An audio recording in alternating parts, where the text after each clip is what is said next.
All right, so we are back. We are going to do a video for day 3 and day 4 because we had a little hiccup. Let me fix this phone. We had a little hiccup on day 3. So anyway, Chris, let's start with day 3.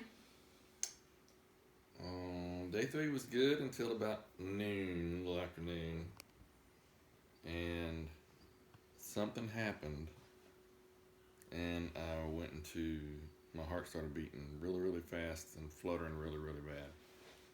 So, ended up having to go to the hospital via ambulance and was in AFib. So, we were there till what time? Almost 7 o'clock, I guess. Yeah.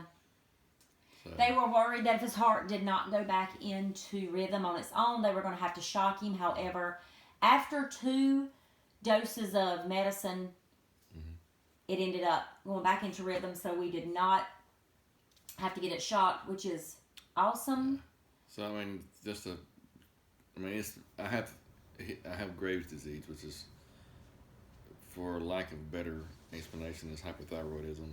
So Right. that I found out is a contributing factor to AFib.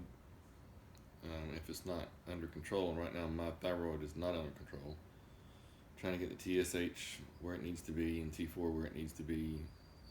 So that's, the doctor in the ER said that was very much a contributing factor, along with just the stress on my body of surgery and dehydration.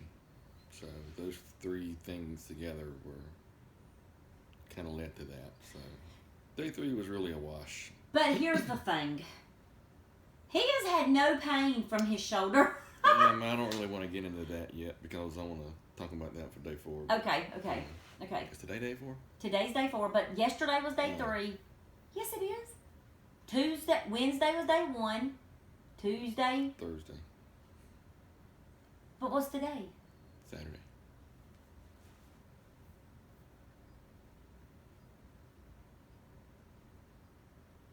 Wednesday, Thursday, Friday, Saturday. This is day 4. This is day 4. Okay, so day 3, day 2 was really then when we went to the. Oh, okay. Day 1, day 0 was surgery day, right? Okay.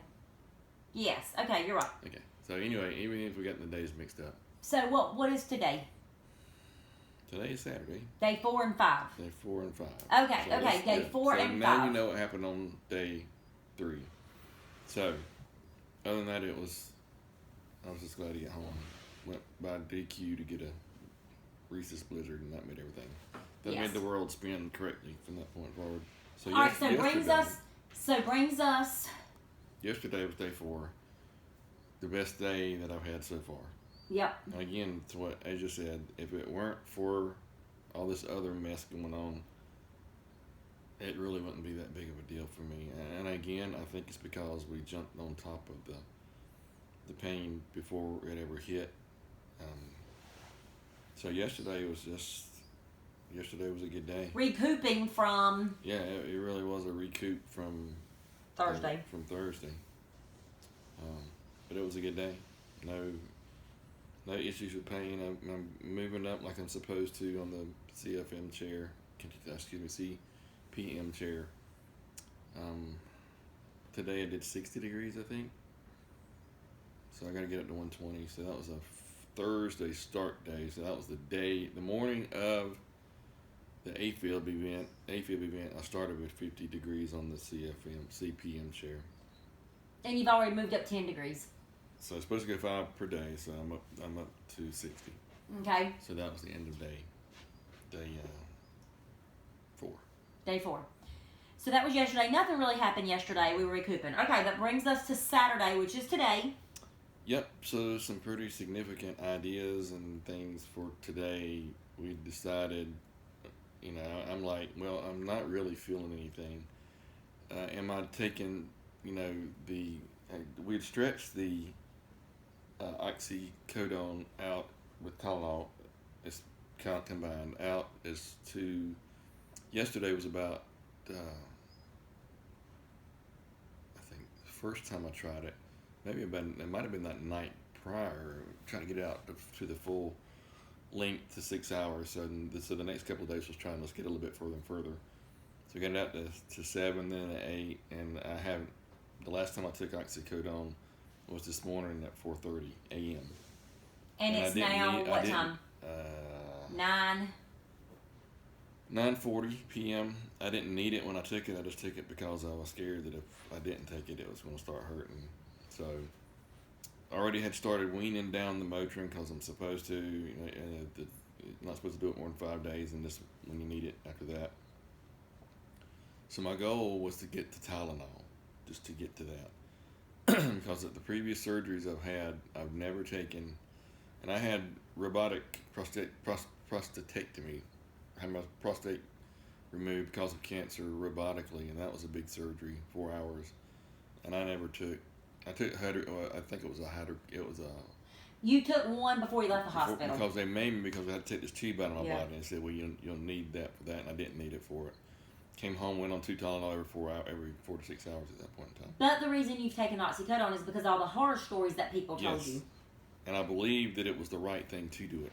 Seriously. Yes. I think it was totally right to get on that and get ahead of it. But everything I've read and everybody I've talked to said, you want to get off the opioids as fast as you can.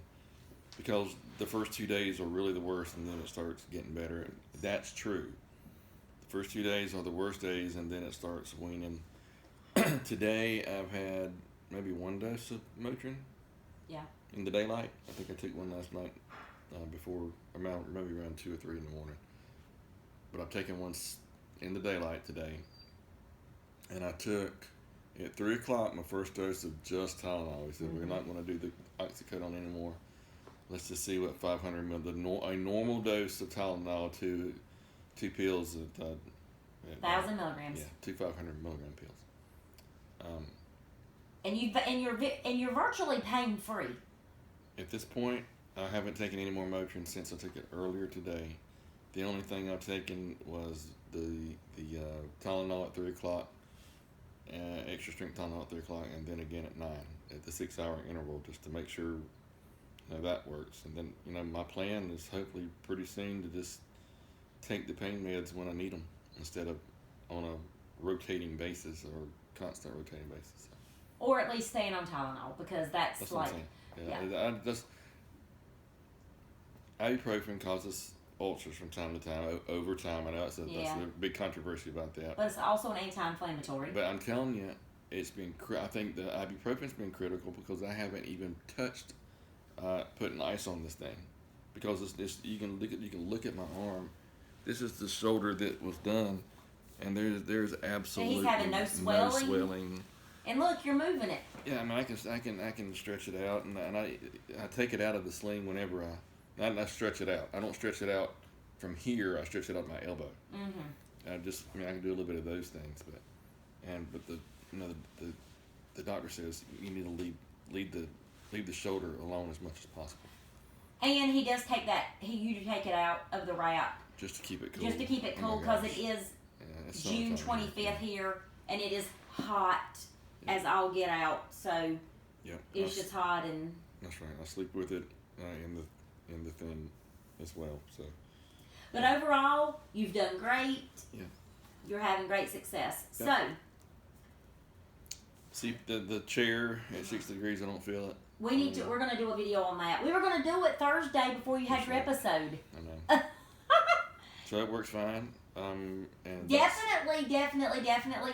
Somebody, the nurse where you picked up, said she'd never even heard of this chair before. Yeah. So if you're having rotator cuff surgery or knee ask for, what's this chair called? It's a continual passive motion (CPM) chair, and it just takes your arm and it picks it up, and it puts it right. And that's what it does for 30 minutes to an hour. Just up to the. You set it for degrees. You start at 50, and they want you to get to 120 degrees in the next 6 weeks or so. And so I'm already halfway to that point, but you start at 50, so that's not really. It's not fair to say halfway, but anyway, the pain's good. It doesn't bother me at all. And again, I might just use. I'm going to use the Motrin if I need it. If there is some swelling issues, I'll use it like that instead of doing the 800 milligrams every 8 hours.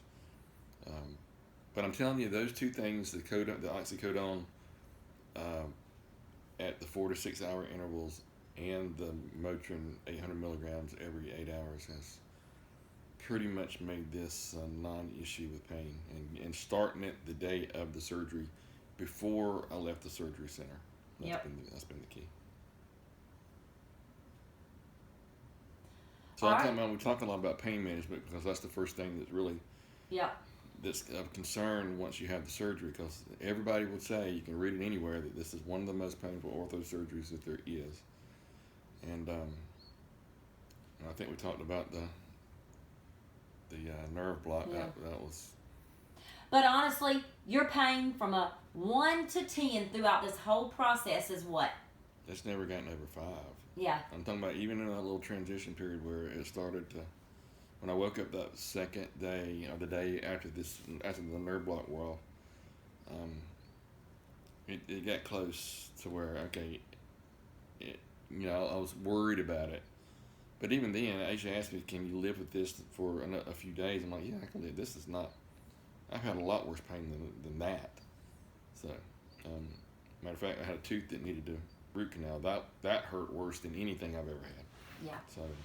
So your encouragement is this is very doable. Start on top of your pain medicine. It is doable. Stay on top of your pain medicine. What I meant to say was, we're talking a lot about the pain because I hadn't gotten to the motion stuff to do right. yet, because there's no reason to do a lot of motion with it. What I need to do is let it rest and let again, mine was over a long period. It wasn't an acute injury. I didn't fall or something. I'm right-handed, and it's my left shoulder that was worked on. So I play golf though, so I know that has some effect. I had impingement syndrome in the past, and maybe that did too. But a torn rotator cuff with a partially torn bicep tendon. That was the repair. There's 6 ports that the doctor used to do all that kind of stuff. I don't know if that's normal, or I thought it was 4, but mine has 6. Maybe it's supposed to. And then again, the nerve block was fine as far as the procedure to do it.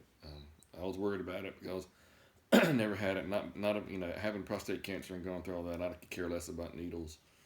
I've had 3 knee surgeries. Got to have this left knee replaced. So I'm not a stranger to the process, but this was certainly the most worrisome of all the ones that I've had for the bones and stuff, because of the reputation that shoulder surgery has. But it's not been bad. All right, so we will be back tomorrow with more updates. So stay tuned.